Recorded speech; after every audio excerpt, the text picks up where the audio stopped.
Ana María Giraldo ha estado en las cimas del mundo. La montaña también ha sido eso, y luego de esos descubrimientos, de entender que la cima dura muy poco, las celebraciones son muy cortas, ¿cierto? Una celebración dura muy poquito realmente, y tú ya después de eso pues se acaba y todo sigue, ¿cierto? Todo el camino continúa. Entonces finalmente la vida cambia todos los días, todas las cosas cambian, y lo que de alguna manera está ahí conectándolo todo es ese camino que tú recorres. Nació en Manizales y su camino, su trayectoria como deportista, empezó con la natación. Luego subió a la superficie a probar con la bicicleta y después se apasionó con las montañas. Ahora está a punto de lograr uno de sus mayores retos, llegar a la cumbre de la montaña más alta de cada continente y región polar. Solo le falta una de esas 7 cumbres. Es la única vez en mi vida que no he tenido preguntas en mi mente. No tenía ni una pregunta. Y viendo ese amanecer, sentía que todo lo sabía, que todo lo comprendía, que no había confusión de nada, y era como si en ese momento toda la sabiduría estuviera ahí. Más allá del éxtasis de la cima, lo que ha podido ver desde arriba es la suma de los pasos que la han llevado hasta ahí. Los temores, el esfuerzo físico y mental, el silencio de la montaña y la pequeñez ante la inmensidad. Bienvenidos al Topo, un podcast de entrevistas en el que exploramos lados desconocidos de personas con formas de vivir fascinantes. Cuéntame, ¿cómo fueron tus inicios en el deporte? ¿Por qué?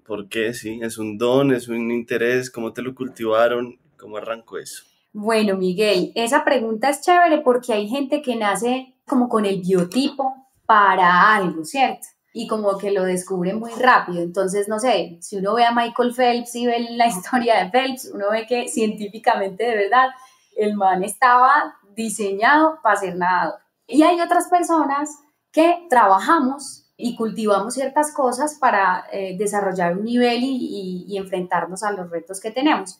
Yo creo que yo soy de ese segundo tipo de personas, y llegué a eso más por mis papás en realidad, porque desde muy pequeña mis papás, que son Diego y Aura, nos llevaban a caminar por las montañas cercanas a la casa. Vivíamos en un pueblito, en un municipio al lado de Manizales que se llama Villa María, y pues en esa época no, había muy poquitas casas, los senderos le quedaban a uno ahí a una cuadra de la casa. Entonces, bueno, caminábamos mucho por allí, pero yo siempre era muy temerosa. Por ejemplo, si había que pasar un río o si había que meterse en el río o en una piscina cuando era un plan más tranquilo, me costaba mucho trabajo. Entonces mis papás, en función de que aprenda a nadar, porque eso es parte de la seguridad de los niños, me metieron a clases de natación, y a la par en el colegio me metí como a lo que llaman ahora extracurricular, a un extracurricular de patinaje. Entonces me había metido a patinaje artístico porque me parecía que muy bonito todo, que los uniformes y no sé qué.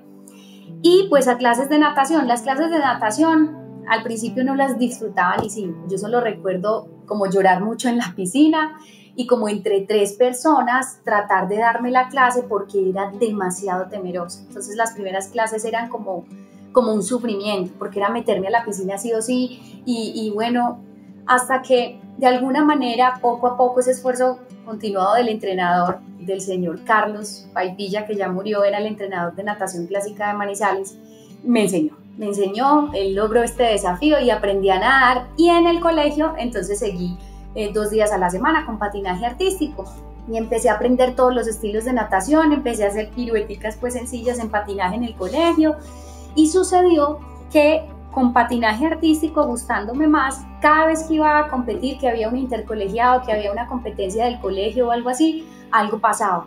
O me daba varicela, o me daba gripa, o llovía y no se podía hacer lo que se iba a hacer. Bueno, en cambio con natación me quedaba como a 4 cuadras de mi casa.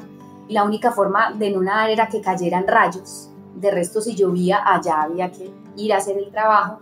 Y me pareció chévere, y fuera de eso empezó a abrirse la posibilidad de competir, de ir a las competencias, a los intercolegiados, que a los interclases, que a los torneos departamentales, como de una manera más rápida. Y yo dije, no, yo prefiero enfocarme en una sola cosa, me voy a quedar en natación, que como por ahí voy a poder llegar a competencias más rápido. Y así lo hice, Miguel, y empecé a nadar todos los días, de lunes a sábado. y muy cultivado por mis papás. Digamos que eso lo agradezco mucho porque si ellos con la primera clase de ver a la hija como tan asustada, no, la niña se nos va a morir de un susto aquí en esta piscina, hubieran renunciado y no hubieran tenido esa constancia de llevarme y ayudarme a mí a vencer eso, la historia sería diferente. Y por eso empecé.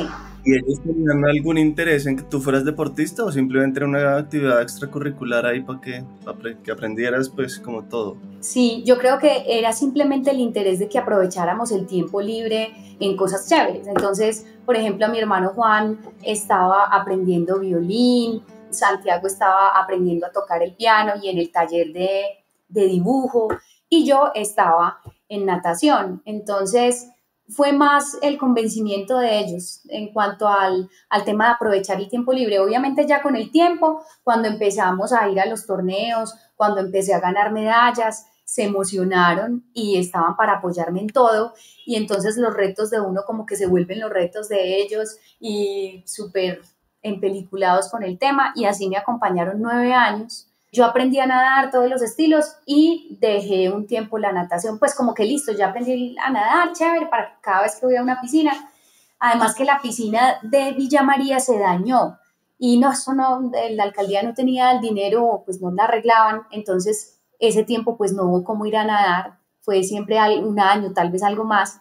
Y luego, cuando abrieron la piscina, fui con mi hermano, pues chévere, día de piscina, y vi a unas personas nadando, yo no sé si tú has visto, con una monoaleta, que es como una aleta que tiene la forma de una aleta como de una ballena, y es una para los 2 pies, es una para los 2 pies, y con un snorkel. Y eso nadaban, y a mí me pareció eso, parecían como sirenas, parecían como delfines, pues, y yo dije, ¿qué es esto tan chévere? Y encontré a quien me había dado las clases de natación, que estaba entrenando ahora natación subacuática. Y a partir de ese interés de ver la novedad de una monoaleta, averigüé y empecé otra vez a ir todos los días, a probar lo que era nadar con una aleta. Y ahí propiamente, como a la edad de 9 años, es que yo retomo la natación y que ya no me salgo de ella, sino como no como a la edad de 10 años, como hasta los 19. ¿Y qué hitos hubo en ese tiempo? Sé que hubo uno cuando fuiste a Francia a conocer el mar. Sí. ¿Qué otra cosa pasó en esos años así relevante? Bueno, fueron años increíbles. Yo creo que relevante, en definitiva, fue la primera vez que yo me gano como tal mi primera medalla de oro, y fue el haber logrado quedar de primera en la categoría mía en lo que fue la competencia en la represa Betania en el Huila. Y yo recuerdo que fueron 16 kilómetros. Y entonces el primer día había que hacer 8 kilómetros y el segundo día había que hacer otros 8 kilómetros. Y lo recuerdo mucho porque es que la primera sensación que tú tienes al nadar en aguas abiertas, o por lo menos la mía, fue como, uy,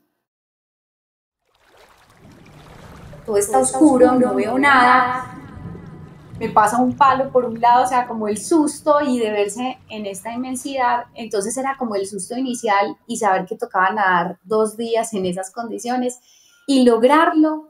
Y fuera de eso, pues ya con esa medalla, además que yo llevaba entrenando 3 años sin grandeza, así como muchos, muchos logros.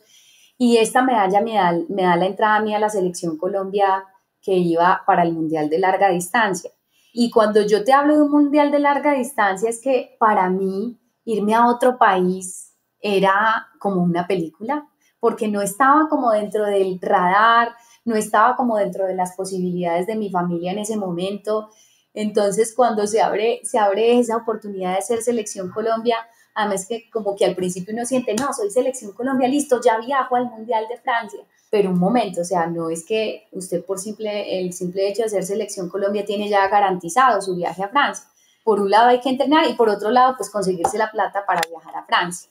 Y fue un proceso muy chévere porque mi papá trabajaba en el Banco Popular, y mi mamá ama de casa, 3 hijos. Entonces la plata era, pues, y mi papá era supernumerario, él reemplazaba a todo el que no estaba por ahí. Entonces, hacer rendir ese presupuesto familiar era complejo, y cuando me gano mi puesto en Francia, lo primero que yo pensé es, pucha, ¿cómo vamos a hacer? Esto cuesta mucho dinero. Te digo que en pesos de la época, o sea, lo que costaba el viaje, en el año 95 eran 4,5 millones. Los viajes han bajado de precio, pues los tiquetes en esa época eran carísimos. Entonces, cuando tú piensas en 4,5 millones para una familia con 3 hijos que solo el papá trabaja, pucha, era el tema. Y lo que recuerdo de ese viaje fueron los bazares, la venta de empanadas, de buletas, escuchar cantar a mi papá en las orquestas, recogiendo recursos para eso, mi mamá también gestionando rifas, y cómo con toda esa suma de cosas, mis papás en ese momento me enseñan el significado de lo que yo llamo, lo que es posibilidad, de verdad, hacer algo posible.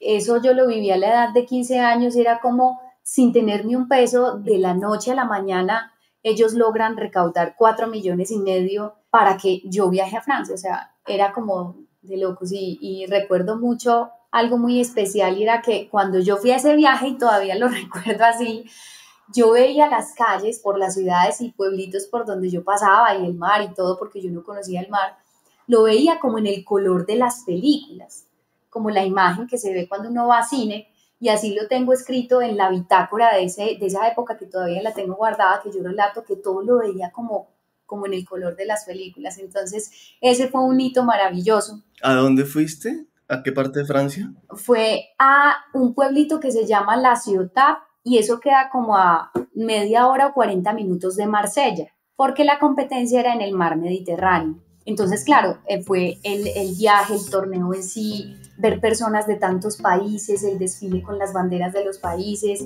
la competencia con tantas nadadoras de todas partes, ver nadadoras gigantes, con entrenadores, masajistas, con toda la parafernalia del equipo colombiano, pues como con lo justo, todos, cada uno con una sudadera de Colombia diferente, porque ni siquiera había uniforme para toda la selección. ¿Y cómo te fue en la competencia? Me fue terrible, pero tengo una cosa para contar allí, es que, bueno, el tema fue que yo quedé 36 entre 37, y ojo que la 37 se había retirado. Pero aquí, Miguel, yo sí quiero decir, o sea, ¿qué sucede? Esa competencia era en el mar. El mar no era como el mar de acá, calientico, sino que eso era helado, entonces había que ir preparado con traje de neopreno, había que entrenar en Colombia con traje de neopreno, o sea, hacer toda la preparación para lo que iba a ser el reto allá. Pero si yo te estoy hablando que conseguir esos 4,5 millones para el viaje fue duro, pues conseguirse un traje de neopreno también era complicado. Y me acuerdo que los que eran profesionales, los trajes profesionales, pues costaban un montón, había que traerlos de otra parte, porque en esa época no estaba pues que Mercado Libre, que pues como esa facilidad para uno compre por internet y me llega, no, en esa época no era así, era si uno tenía un amigo en Estados Unidos que viajara, que se lo mandara, no. Entonces lo que hicimos fue contactar una empresa en Medellín y que trabajaba algo con materiales de neopreno y que me diseñara un traje. Pero fue súper, como decimos, hechizo, sí, medio artesanal. Y ese traje, primero era de manga sisa y el frío se me entraba, pues, o sea, los brazos, las manos, todo muy frío. Y fuera de eso, el traje me había quedado grande y ya no había tiempo de mándelo, no, eso era hacer otro traje, no, ya no había cómo. Yo me fui con mi traje grande.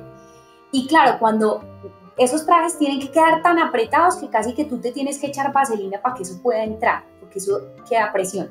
Cuando yo me metía al mar se me formaba una bomba entre mi cuerpo y el traje, entonces acumulaba una cantidad de agua y era un lastre además de agua helada. Eso sumado a que yo nunca, en la preparación previa, pues nunca fui a nadar como al mar, entonces todo el tema de nadar en agua salada, la burbuja de agua que todo el tiempo me acompañó y que me pesaba hartísimo. Entonces yo recuerdo mucho, Miguel, que yo cuando llevaba como 2 kilómetros, porque eran 4, llegó una balsita, una lancha que llevaba jueces de la carrera, y estos jueces en inglés me hablaban. Yo no sabía muy bien inglés en esa época, pero les alcancé a entender lo que medio me decían con señas y demás. Era como que ellos me decían, súbase, me hacían para que me subieran, pues porque ya no había más nadadoras, mejor dicho, yo era la rezagada y pues ya estaba muy lejos, entonces me iban a llevar. Y fue un momento increíble porque yo alcancé a pensar, ay Dios mío, se acabó este suplicio.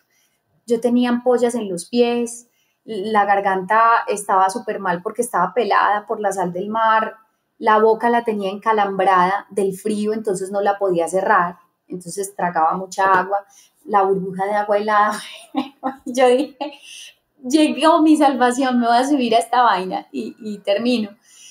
Y cuando como que ya tenía el impulso para subirme, yo me imaginé el día que yo llegara al aeropuerto La Nubia en Manizales. Es un aeropuerto pequeño el de acá de Manizales, Pero yo sabía que ahí de primeritos iban a estar mi papá y mi mamá, recibiéndome con esa alegría y que me iban a preguntar pues cómo me había ido con esa emoción. Y empecé yo a recordar como las noches de fiesta que planeó mi papá para recaudar fondos con las boletas de la fiesta, las rifas, el entrenamiento, tantas cosas que se habían hecho en medio de todo este esfuerzo gigantesco para poder representar a Colombia.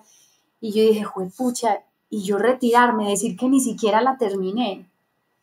No, yo no me puedo permitir eso. Y ya sabiendo que iba de última, que me habían cogido una ventaja increíble, yo dije, no, yo esta vaina la terminé. Entonces, yo dije, no, sigan, no, yo voy a terminar. Y ¿No te subiste terminé. en la...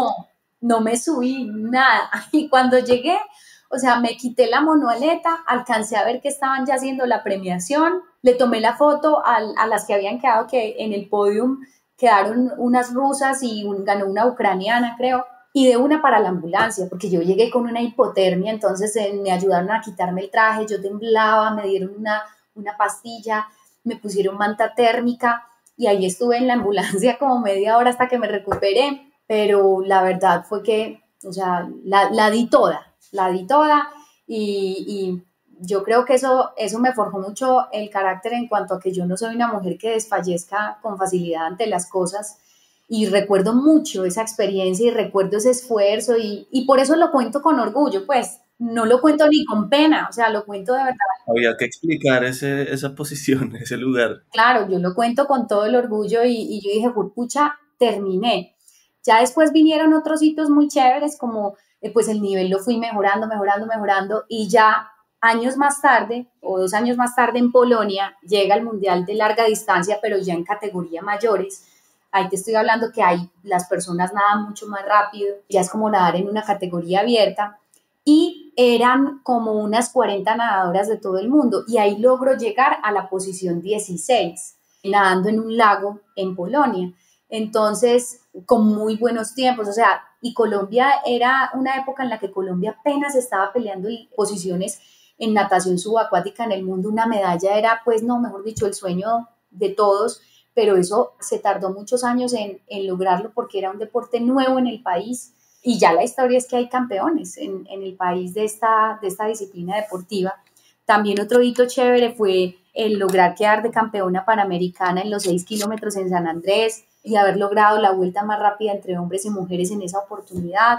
Y fueron 9 años increíbles, pues yo creo que de viajes, de conocer lugares que de otra manera no hubiera podido conocer en ese momento de mi vida, de aprender mucho, de aprender a ganar, de aprender a perder, de ver a mis papás ese esfuerzo tan bravo enseñándole a uno que las cosas de verdad se construyen, se hacen. Claro, hay barreras, hay limitaciones, pero usted la forma es cómo gestiona esas limitaciones.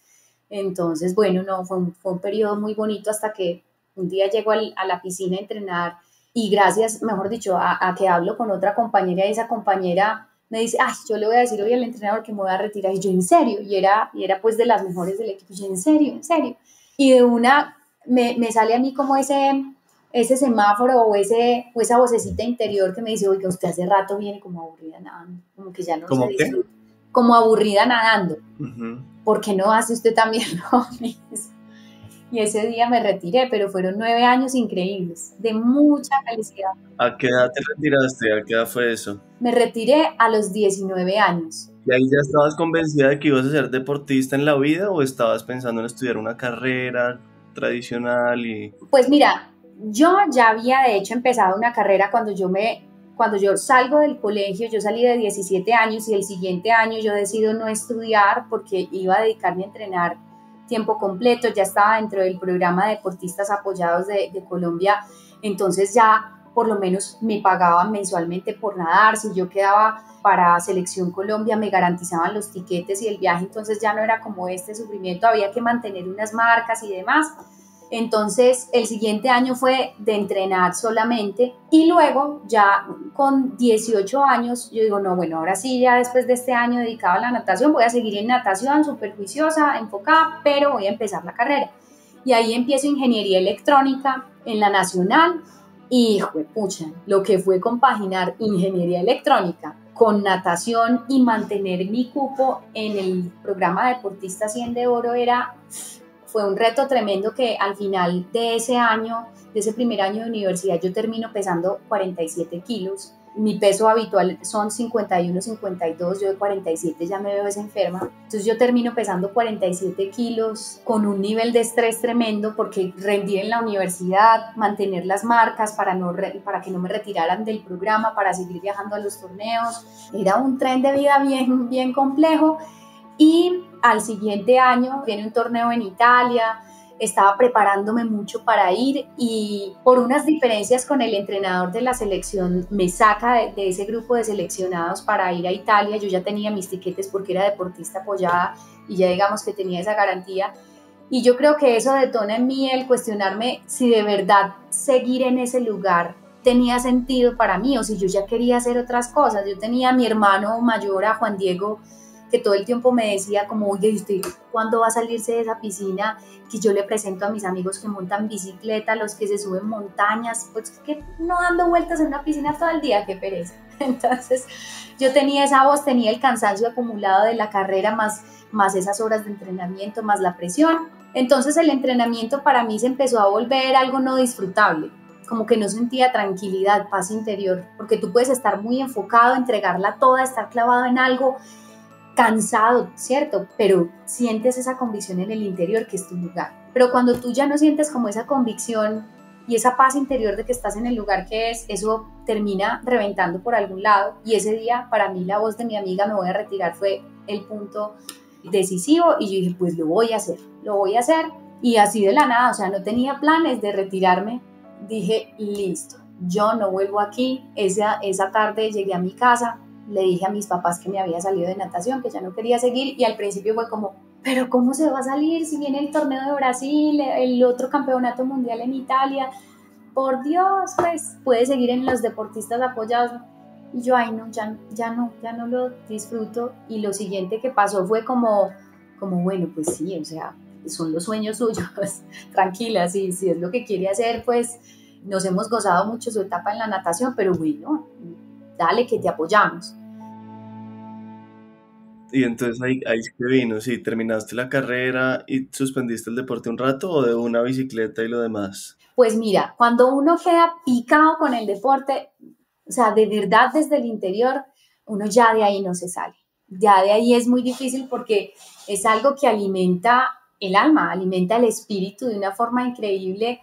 Para mí el deporte era un hábito, es un hábito de vida, es vida en sí misma. Y ahí sí, ahí te quería preguntar un poco eso, como en términos más amplios, ¿qué significa el deporte para ti y para los humanos? A mí me parece como curioso que creo que somos la única especie que lo hace por hábito y por competir y por rutina, ¿no? Porque los otros lo hacen por supervivencia, o sea, Exacto, sí. el león o el jaguar o las corren, pero pues por supervivencia, porque tienen que ir a cazar. Pero mira, el deporte es una cosa tan impresionante para mí el deporte se traduce en formación de carácter, el deporte para mí ha significado meditación, aprender a centrarme, a enfocarme en algo, a despejar la mente, a fortalecer el carácter. Todo, yo digo que mi universidad más grande en la vida ha sido todas las experiencias que yo he vivido relacionadas con la actividad física y muy especialmente en mí, porque yo soy una mujer delgada, soy de una estatura más bien mediana, bajita, porque mido unos 60. He sido muy temerosa para dar los primeros pasos y con el deporte he encontrado el camino para ayudar a desafiarme y a enfrentar muchos de esos temores. Y el deporte se traduce también para mí en vida, en paz, a la vez que es paz, es movimiento, es como ese pulso, o sea, tienes un cuerpo, tienes unos músculos, tienes pulmones, ponlos en movimiento. Y los estados que tu mente logra tener cuando estás haciendo actividad física de una manera consciente, de una manera presente, sea porque eres un competidor y tienes que lograr una marca o una medalla, o sea porque eres un aficionado y estás subiendo en tu bicicleta por un sendero, cuando logras estar ahí de verdad es increíble. es vida, es estar como en armonía, para mí tiene los tres componentes que hay que poner en movimiento en la existencia y es mente, cuerpo y corazón. Y los tres los pone ahí. Entonces, eso para mí ha sido el deporte y cuando yo me retiro de la natación, yo no me retiro porque esté cansada del deporte. Yo me retiro porque estoy cansada, pues como en sí de la natación y ya de lo que significa en mí la natación en ese momento de la vida. No me retiro de la universidad, sino que la continúo. Lo que sí hago es cambiar de carrera porque definitivamente ingeniería electrónica, a mí me gustan las matemáticas, pero cuando empiezo a ver circuitos, yo digo, uy, no, este mundo de los circuitos como que no es para mí, pero no, pues no quiero perder la matemática, eso que ya he hecho, voy a estudiar industrial, que me permite como mirar hacia muchas partes. Y mi hermano, literalmente, o sea, me salgo de natación y me presenta a los amigos que montan en bici y a los que van a la montaña. Entonces empiezo yo a salir en bicicleta de montaña, que tenía una bicicleta desde hacía 6 meses guardada que mis papás me habían regalado. Salía un grupo por ahí de 30 y de esos 30 eran más o menos 27 hombres y 3 mujeres. Entonces era muy, muy especial porque yo el estado físico lo tenía, pero yo lo que no tenía era habilidad en la bicicleta y esta gente se metía por los cafetales, por las trochas, por empalizados, por empedrados. Yo recuerdo llegar a mi casa llena de morados, inclusive una de las cicatrices de las pocas cicatrices que tengo, las tengo en mi brazo izquierdo y fue de una de esas montadas que en un camino me deslicé, caí en un vidrio y cogida de puntos, bueno, todo. Yo llegaba vuelta a nada, pero feliz. Y recuerdo mucho a los niños, mucho más pequeños que yo, porque había niños menores de 10 años que se movían en esa bicicleta súper bien y me decían, Ana, vea, coja el empalizado así, así se baja una roca, así. Y fue muy chévere porque todos estos hombres como enseñándome a cómo abordar una trocha, cómo bajarme un empalizado. Y fue una época muy bonita porque conocí muchos caminos en Caldas, muchos caminos veredales, muchas rutas chéveres entre las montañas y cada salida en bicicleta era un paseo y ahí descubrí mi amor por la bici. Descubrí que uno en bicicleta puede llegar a cualquier lugar del mundo y empecé también con el grupo de montañismo y de escalada que había en ese entonces en Manizales, todos aficionados.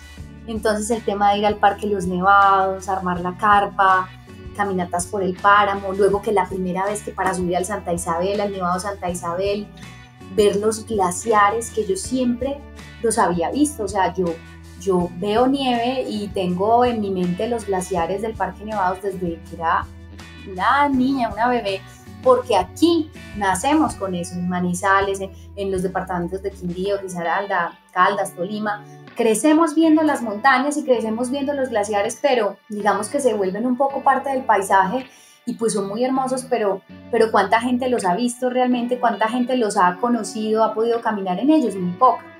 Entonces ese primer encuentro con los glaciares y con recorrer estas montañas altas fue muy mágico.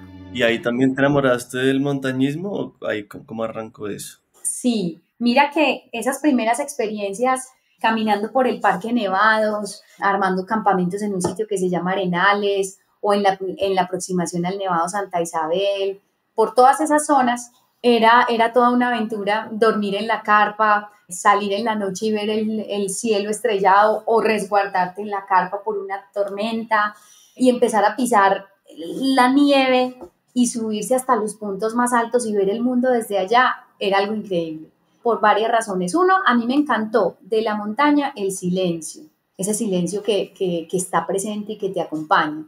Me encantó el hecho de que para llegar a la parte alta, tú tienes que merecerlo, es una cuestión de merecimiento. Si no te esfuerzas, no llegas. Y a veces inclusive con todo el esfuerzo que pongas, no necesariamente significa que vas a estar allá. Entonces me encantó esa parte. Tenía el tema de la actividad física, pues porque había que estar bien en ese sentido. Y me encantó el tema de ir caminando al lado de otros. Porque cuando yo estaba en la piscina, yo me lanzaba, estaba pendiente de la T, de la línea, de dar la vuelta olímpica, tal, era mi carrera, mi entrenamiento. Sí, yo tenía otras compañeras al lado, a veces decíamos, bueno, ¿a qué paso lo va a hacer? Listo, acompañémonos. Pero finalmente es muy tuyo, ¿cierto? Y si compites, es tu medalla. Cuando caminas en las montañas, Hay gente que lo hace en solitario, pero mi experiencia ha sido con otras personas. Entonces, ese ir de la mano de otros, ese sentir frío y ver que otro te ayuda, el saber que hay un paso difícil y hay una mano que te ayuda a seguir, o que hay alguien que sabe entonces poner una cuerda y tú pudiste pasar porque alguien más estaba ahí, y ese también tú, cómo empiezas a significar esa mano o esa ayuda para los que tienes alrededor. Eso me pareció como un descubrimiento. Para mí fue el descubrimiento del equipo, de no ir solo. O sea, mi primer descubrimiento de no ir solo, de la importancia de no estar solo, de no ir solo y de acompañarse como en los retos, fue mi familia, porque mi familia, mis papás, mis hermanos siempre estuvimos muy ahí, hemos estado muy ahí, pero como cuando yo ya lo veo hacia afuera, o sea, más allá de ese núcleo familiar, ¿usted realmente qué tanto necesita de otros? Fue ahí, fue en la montaña. Bien, y ahí entonces, si llegamos al Everest, ¿qué pasa de ahí hasta todos los planes y la idea de las 7 cumbres y pues del Everest en particular? Bueno, eso es chévere, Miguel, ¿por qué? Porque mucha gente me dice, ay, entonces usted nació y desde pequeñita soñaba con subirse el Everest. Y aquí vuelve y juega. Hay sueños que tú tienes desde siempre o desde mucho tiempo y tú, ya, es mi sueño y yo llevo tantos años. Y hay otros que simplemente, ¡puf!, se te aparecen. O son los sueños de otros, pero resultó que, ¡puf!, tú te sumaste a ese sueño, ¿cierto? Entonces, para mí el recorrer la naturaleza siempre ha sido un disfrute, pero nunca había tenido en mi mente, uy, mi sueño es llegar a las montañas más altas del mundo. No, yo me disfrutaba las montañas. Y algún día estando en bicicleta, en vacaciones de la universidad, me fui como toda la temporada de vacaciones a trabajar en el Parque Nevados y me llevé la bicicleta, entonces yo me movía en bicicleta entre los refugios y eso. Llegaron los colombianos que ese año habían alcanzado la cima del Monte Everest, que ahí está Fernando González Rubio, Marcelo, Juan Pablo, Manolo, y ellos estaban en el Parque Nevados porque estaban entrenándose. Ellos habían ascendido en mayo de 2001 y di tú que yo los conocí como en octubre de 2001 o un poco antes, porque estaban entrenando para irse a escalar el monte Kilimanjaro, y ellos ya estaban en otro proyecto que era hacer las 7 cumbres, la montaña más alta de cada continente y de cada región polar. Y bueno, yo los conocí, me parecía increíble ver estos personajes, bueno, en fin, y hablé con ellos como 15 minutos, escuchándoles así de flash las historias que contaban, y ellos sí me empezaron a preguntar, oiga, pero ¿usted de dónde viene en bicicleta? ¿Cómo así? ¿Usted cuántos años tiene? ¿Y cuántos días va a estar en la montaña? Bueno, ya, eso pasó. Y un año después resultó que me llamaron, estaban con el mismo proyecto 7 cumbres, pero esta vez ya se iban para Aconcagua y el proyecto ya había involucrado mujeres. Y ahí si quieres expliquemos cuál es el proyecto 7 cumbres. Bueno, digamos que hay 2 proyectos de montaña, digamos que muy conocidos en el mundo.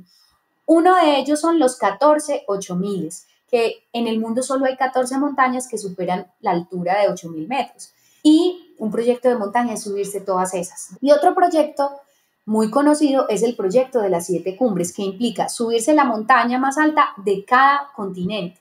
Ahí van 5, ¿cierto? Una por América, por Asia, en fin. Y de cada región polar. Entonces, más esas 2, por eso suman las 7 cumbres, ¿cierto?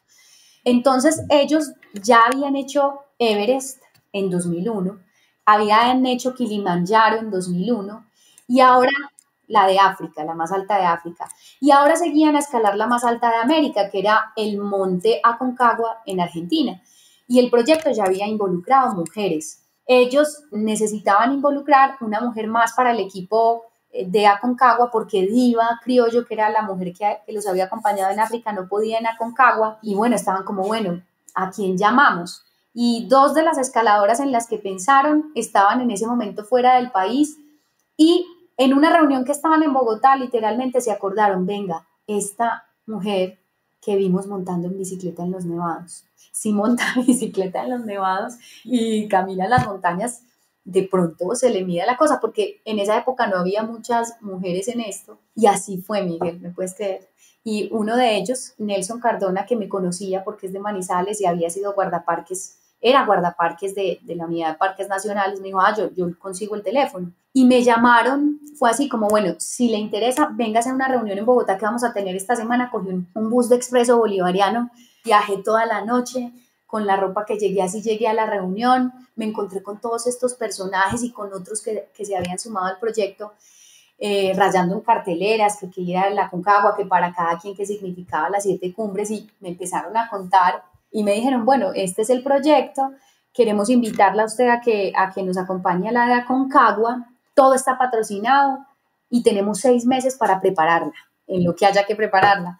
Y fue como, bueno. ¿Qué tan preparada te sentías o estabas? Pues mira, Miguel, físicamente yo me sentía muy preparada, porque a mí me había ido muy bien en la altura, o sea, las veces que había subido al Parque Nevados, nunca me había dado soroche, me movía con buena velocidad, digamos que mi cuerpo responde bien en altura, pero me daba mucho susto ya la parte técnica, porque una cosa es como subirse la ruta sencilla del Nevado del Ruiz o la del Santa Isabel, pero cuando ya te dicen, no, ya es pues ir a la Concagua, pues una montaña de casi 7.000 metros de altura, era otra cosa. Entonces, a pesar de todo lo maravilloso y como soñado que parecía esta gran oportunidad, dentro de mí había mucho temor, porque como te digo, he sido temerosa para dar esos primeros pasos. Y yo llego a Manizales con una profunda duda, si seré capaz, pucha, qué tal que algo me pase, son 6 meses, es mucho tiempo, pero a la vez es muy poquito, y yo no conozco, o sea, solo conozco a Nelson Cardona, pero todos los demás son desconocidos para mí, y era como ese miedo. Y mi hermano mayor, yo tengo 2 hermanos, Santiago y Juan Diego. Con Santiago nos llevamos 2 años y medio y ha sido el compañero de juegos porque siempre fuimos muy parejos, y Juan me lleva 8. Juan fue el que inspiró cosas muy chéveres en nuestra familia frente a aventurarnos, a querer algo mejor, no importa, o sea, el camino es desconocido, pero láncese, mida el riesgo y láncese, hágalo, atrévase. Entonces Juan, cuando me ve con esas dudas, me dice, oiga, no, pues me tiene aterrado, o sea, yo quisiera ir a la Concagua, o sea, yo he ido a la Sierra Nevada del Cocuy, he estado en los nevados, viajé a Ecuador, que me hicieran esa propuesta a mí, qué dicha, pero se la hacen a usted y usted, ¿qué tal si me pasa esto, que lo del más allá, no, hombre, o sea, si usted no acepta esa oportunidad, otro la toma, atrévase a hacerlo y pues prepárese para eso.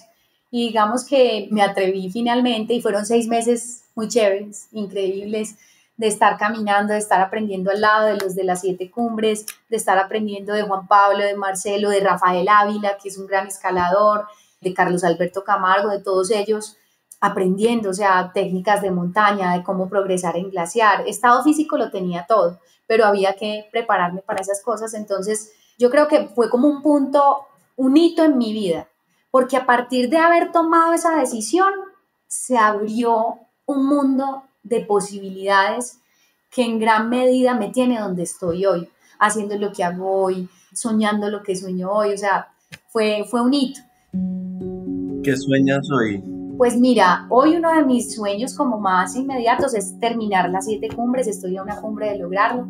Me sueño recorriendo montañas con mis hijos y con Francisco, mi esposo, y viviendo aventuras con ellos en la naturaleza. Me sueño, y lo he podido hacer además, sino que ya lo he hecho, pero sigue siendo parte constante de mis sueños.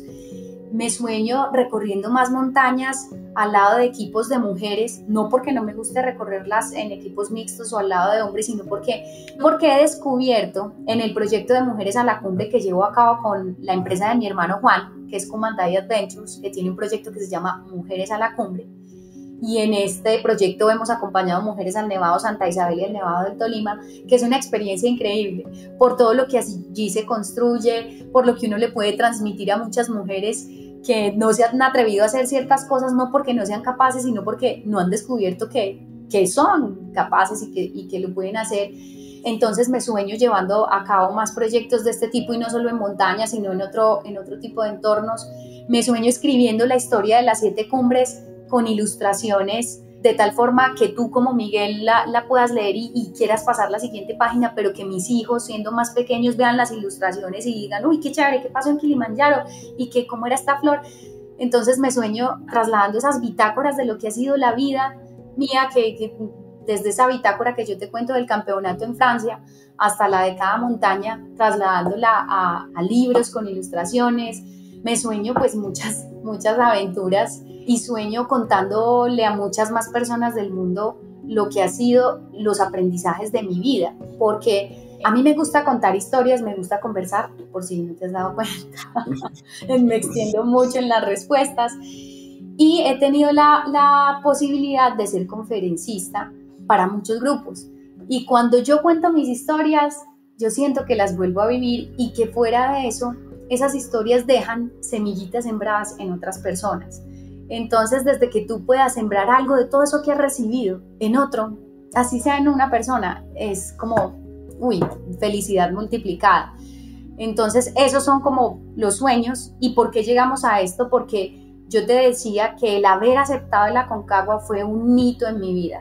Ese decir sí, ese atreverme a enfrentarme como a un terreno desconocido y unas experiencias que demandaban bastante, fue abrir una puerta. Y una vez se abre esa puerta, como que el mundo se abre. Y esa puerta me ha llevado no solo físicamente a muchos lugares, como conocer ya los 5 continentes, pues o por lo menos haber estado en algún lugarcito de esos 5 continentes y en una de las regiones polares, sino conocer muchas personas, culturas, vivir experiencias duras que me han fortalecido. Eso te iba a preguntar un poco, sé que debe haber 1000 anécdotas de cada una de esas cumbres, pero ¿cómo resumirías en general lo que es hacer esto, como el montañismo, llegar a las cumbres de semejantes montañas? Sí. Como cuál es la metáfora, yo veo ahí como la vida resumida un poco en cada ese paso a paso para llegar hasta allá y volver a bajar y en fin, sí. Así es, Miguel. Yo diría que la montaña es como la vida misma. A pesar de que finalmente, pues cada ser humano es un mundo en sí mismo, esa montaña es algo que no se debe abordar en solitario, ¿cierto? En la vida, pues está esa interdependencia, se ve en la naturaleza, se ve en nosotros como seres humanos que hemos logrado llegar hasta donde estamos porque hemos creado comunidad. Entonces, la montaña es un paso a paso, la vida también es un paso a paso. Lo que yo te decía, en las montañas, así tú estés súper bien entrenado, nunca hay una garantía de que vas a llegar arriba y que te vas a parar en la cima. ¿Por qué? Porque hay cosas que no controlas. En la vida es la misma vaina. Uno se prepara, lucha, la cosa sí, proyecta y resulta que no le salió como uno pensaba. Entonces, ¿cómo recibe uno eso? Como, qué mamera, esta vaina no salió, esto no resultó ser lo que yo pensaba. O cómo gestiono eso, cómo trato de ver un poco más allá, de mirarlo en perspectiva y, hombre, esto, pues claro, no salió como yo pensaba, pero entonces a partir de esto, ¿qué surge? ¿Qué viene después de esto? Entonces la montaña también es eso, la montaña es silencio. Y en esas largas caminatas o escaladas, o a mí, yo todavía no he vivido eso, pero el dormir colgado en una pared, lo que también implica es esos silencios, esa conexión contigo mismo y con lo que te rodea, eso también es la vida. En la vida deberíamos darnos más oportunidades de silencios y de conexión, ¿cierto? Entonces, la montaña también para mí ha sido una gran lección de humildad, de cómo no se trata de quién llega más arriba, de quién lo hace más rápido, de quién lo hace mejor, de que entonces yo lo subo en una pierna, yo lo subo en las pestañas. No, o sea, no estamos ahí para alardear. Aquí no se trata, mejor dicho, la vida no es para eso, la vida es para cosas más, pues como más chéveres y más disfrutables que eso. Entonces, eso también es la montaña, una gran lección de humildad, paisajes increíbles. ¿Qué tips o qué, digamos, me da curiosidad, qué vas pensando tú en esos momentos tan duros allá, tan arriba? Ahora que decías, hablabas del silencio, no sé si la mente sí está en silencio en esos momentos, está ahí hablando y uno está como peleando con sí mismo y por qué me metí acá, pero sabiendo que va por algo más grande, más gratificante, no sé, digamos, ¿qué técnicas tienes ahí como mentales para aguantar y gozártelo? Bueno, digamos que hay 2 tipos de silencio, o yo lo veo así. Uno es como el silenciar lo que te rodea. Entonces, pues tú estás en el camino y estás contigo y con el camino, ¿no es cierto? No estás hablando con el que está detrás, porque a veces inclusive hay partes en las que vas solo, no tienes la bulla de los carros ni nada de esa, o sea, se ha silenciado como tienes el sonido del viento, ¿cierto? Ese silencio está, pero tu mente no está en silencio, ¿cierto? Entonces, claro, hay conversaciones como, pucha, esto está muy duro, estoy cansada, no voy a poder. Cuando tengo mi mente en ese tipo de conversaciones internas, sobre todo en esas que van encaminadas a que no lo voy a lograr, a que esto está muy duro, a que, pues pucha, me voy a morir acá, me siento mal, muchas veces me enfoco en cosas tan simples como contar. Me pongo una meta numérica. Pues suena súper simple, pero me funciona. Entonces voy a contar hasta 40 y esos 40 los pongo alineados con mi respiración y con mis pasos. Entonces ya tengo 3 elementos que tienen que estar alineados y pienso solo en eso. Entonces silencio los otros pensamientos y ahora solo estoy en esto. Otras veces, en medio de esa conversación interna, me recuerdo el para qué estoy ahí, qué me llevó a estar ahí. Y a partir de recordar y demás, voy aislando los pensamientos de no puedo porque estoy cansada, no sé qué, sino que me enfoco en eso. Otras conversaciones internas me enfoco en las cosas que más me mueven en la vida. Entonces, por ejemplo, en la última montaña que hice en Oceanía, tuve un momento de mucho temor, pero así, pues me quería devolver, porque había un paso por un puente, un abismo tremendo, y yo dije, pucha, no voy a poder.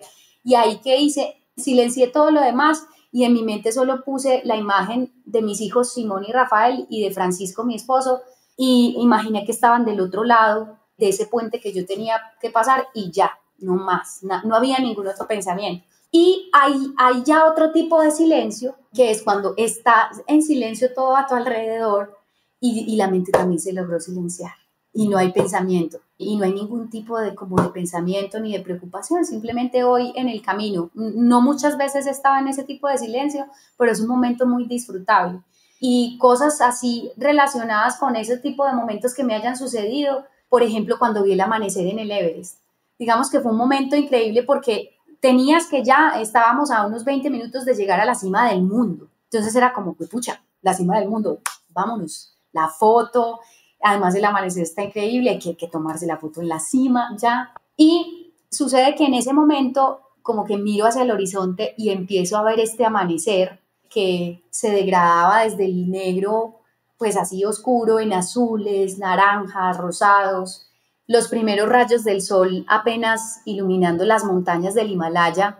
Yo me dije pues como dentro de mi mente, como a ver, pero ¿cómo así? O sea, ¿cómo vamos a seguir que a tomarnos la foto en la cumbre con este afán y esta carrera? Si ya, o sea, literalmente esto sí es una seguridad, esto, o sea, vamos a llegar, estamos muy cerca, en las condiciones de clima están perfectas, estamos bien, ya nada nos puede alejar de esa cumbre. Esa cumbre va a estar allí y en 20-30 minutos estaremos allí. Pero si yo no paro acá y me doy un tiempito más viendo este amanecer, nunca más va a haber un amanecer igual, nunca.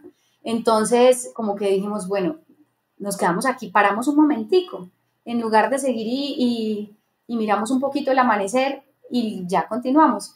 Y yo creo que fue la mejor decisión porque me llevó a vivir un momento en mi vida que creo que he tenido veces.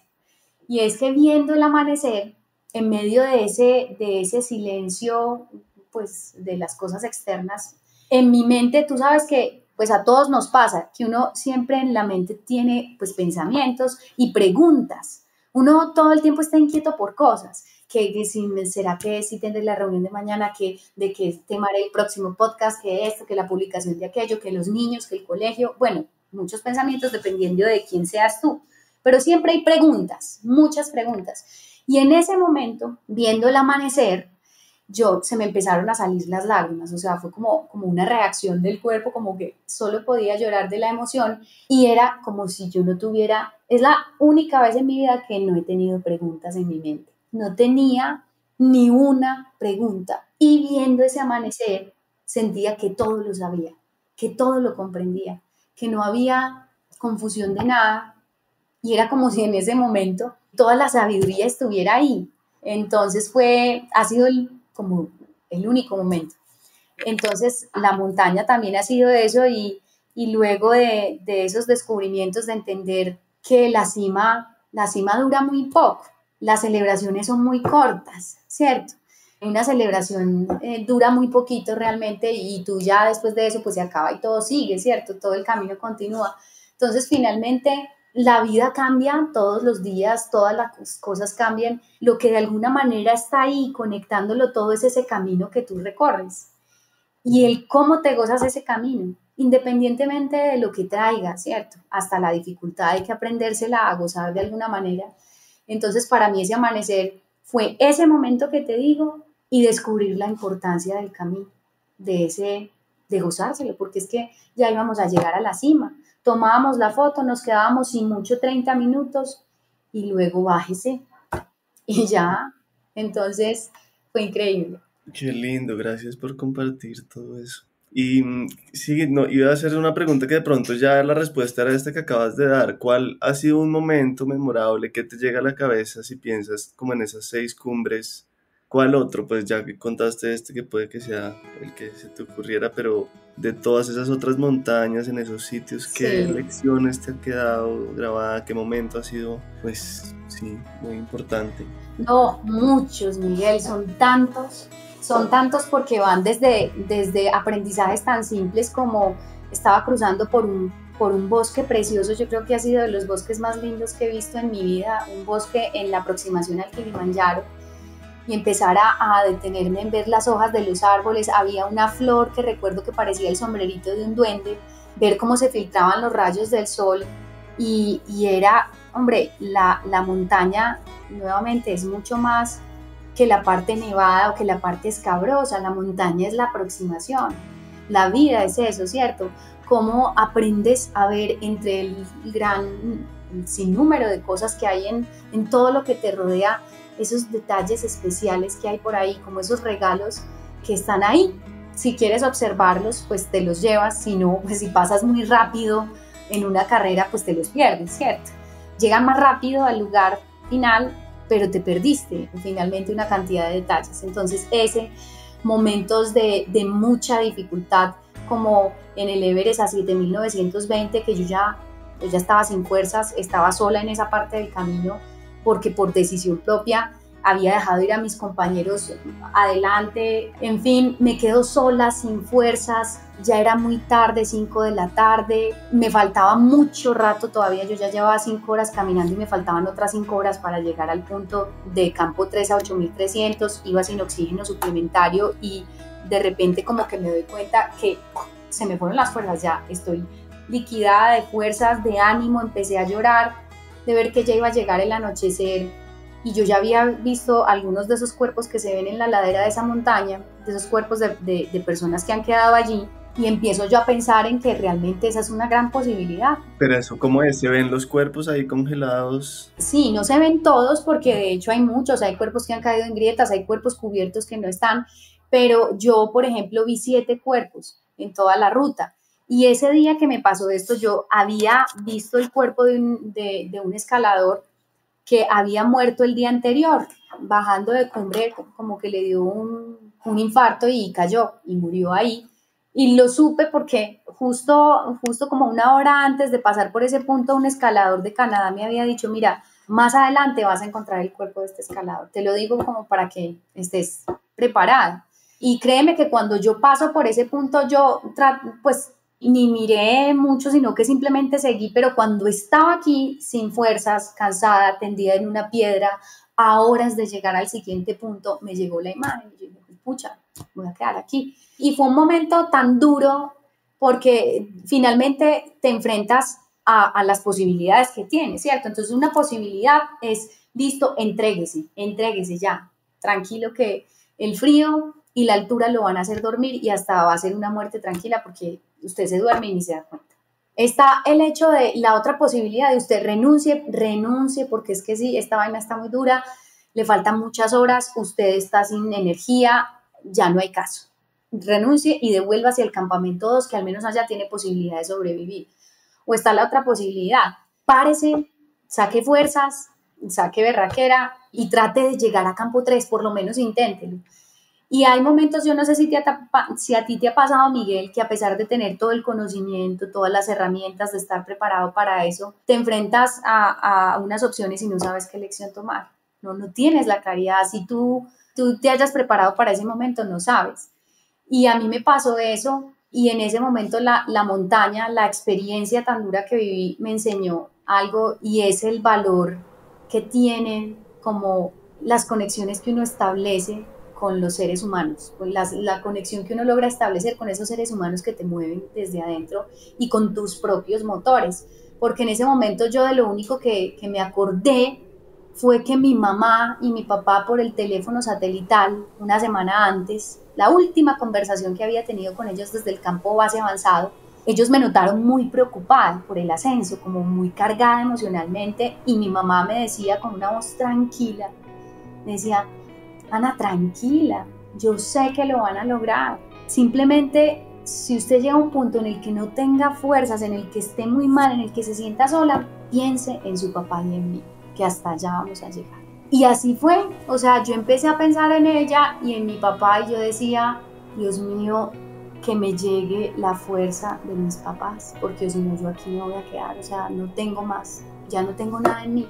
Y es impresionante porque instantáneamente yo empiezo a sentir calor en la planta de los pies y es un calor que va subiendo por mi cuerpo y como que a medida que ese calor sube el cuerpo no es que quede como siempre, no, estaba cansada, pero me alivió y llegó acá y como que pude respirar mejor y cuando me llegó a mi cabeza, porque fue subiendo, fue como si me llegara la respuesta, nada, usted tiene que pararse, párese, vuélvase a incorporar en la cuerda y eche para arriba, vamos para arriba.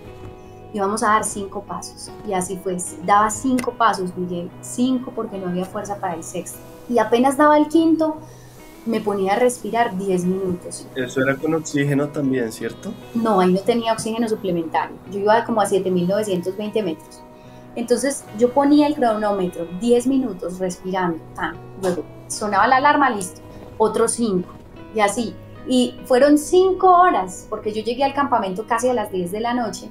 5 horas en las que mi vida se resumió en avanzar 5 pasos y descansar 10 minutos. Eso era todo, esa era la vida de Ana María.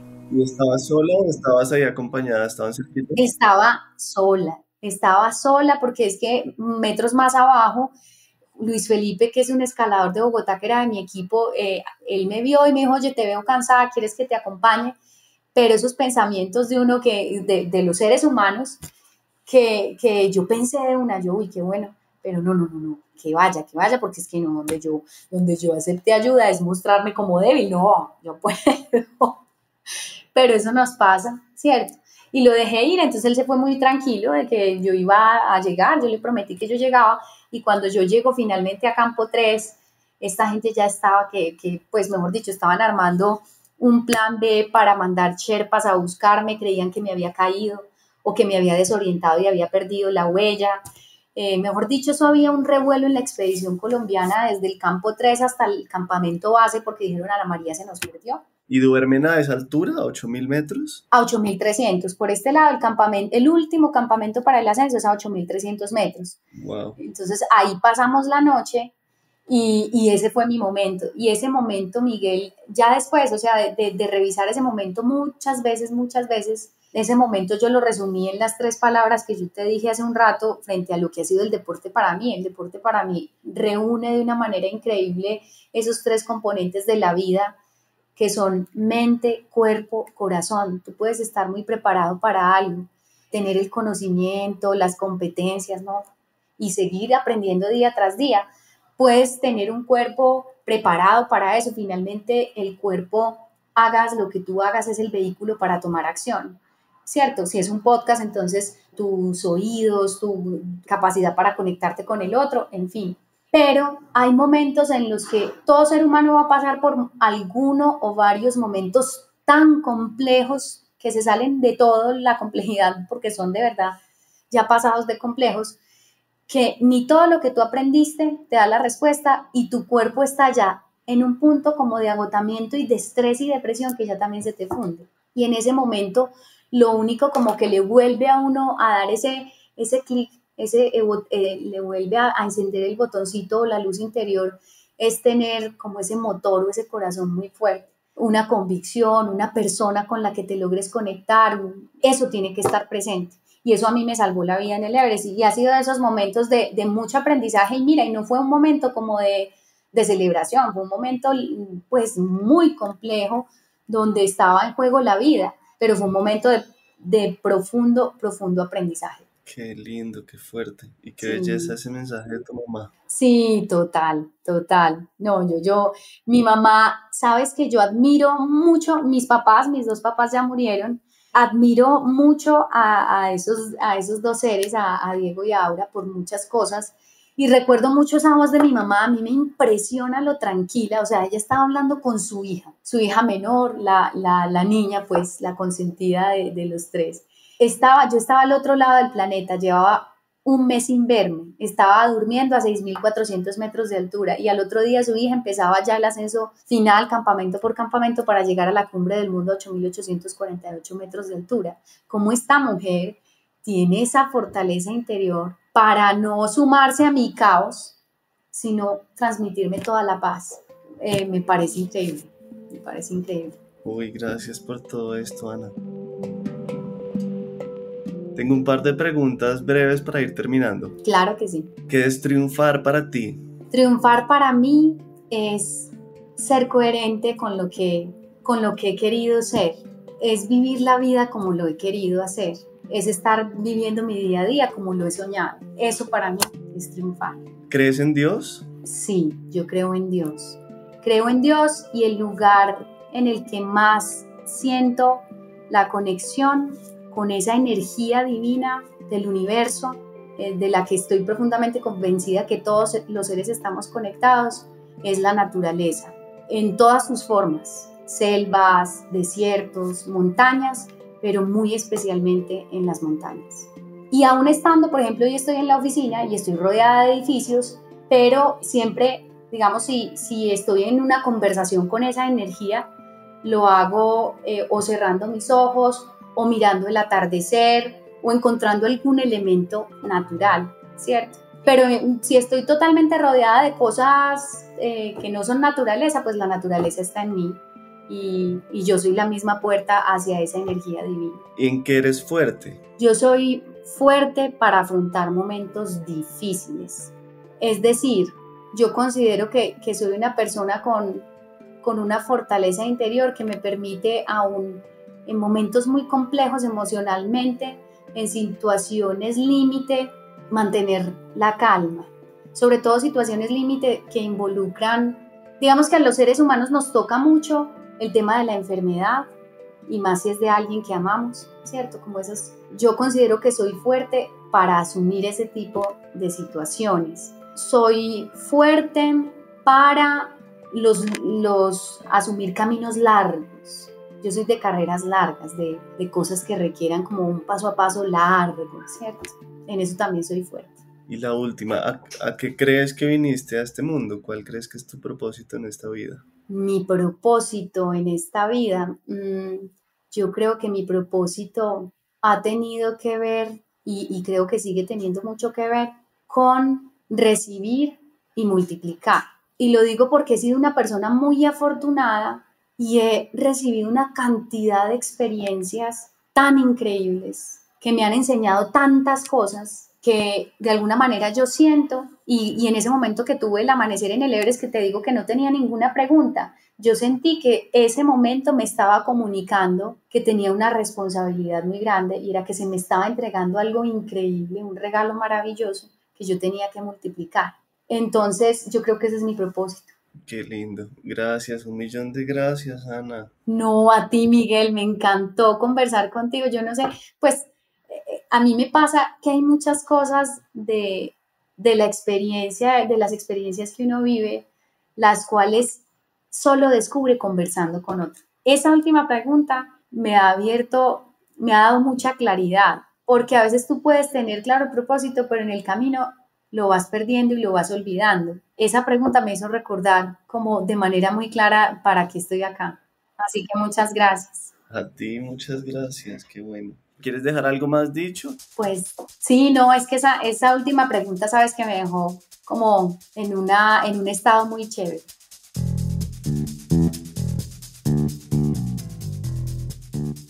El Topo es un podcast de la no ficción. El guión de este episodio fue revisado por Consuelo Pardo. La mezcla y el diseño de sonido fueron de Valentina Fonseca y Daniel Díaz. Álvaro Guerrero es el manager de audiencias y Angélica Duque es la ilustradora. Mi nombre es Miguel Reyes. Gracias infinitas a quienes ya se han sumado a nuestra comunidad y apoyan este proyecto. Algunos de ellos son María Inés Cuervo, María José Hidalgo, Camila Toro, Juan Henao, Paula Cortés, César Rojas, Linda Vega, Silvana González, Luisa Chavarro y Sebastián Ortúz. Si quieren unirse, vayan al link que encuentran en la descripción del episodio. Pueden hacerlo con el aporte que quieran y a cambio recibirán varios beneficios. Si quieren preguntar o comentar sobre nuestro trabajo, nos pueden contactar por redes sociales. Estamos como Podcast El Topo. Muchas gracias por estar acá.